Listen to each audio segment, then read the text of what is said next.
My mind is a planet full of chaos, most of the time full of voices that I cannot control, voices I cannot recognize.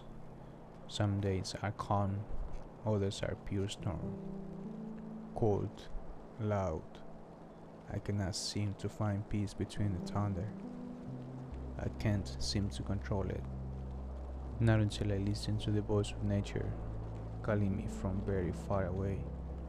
A simple thought can rescue me from the madness. Anxiety doesn't have access to my mind while she is present. Her colors remind me of life, peace.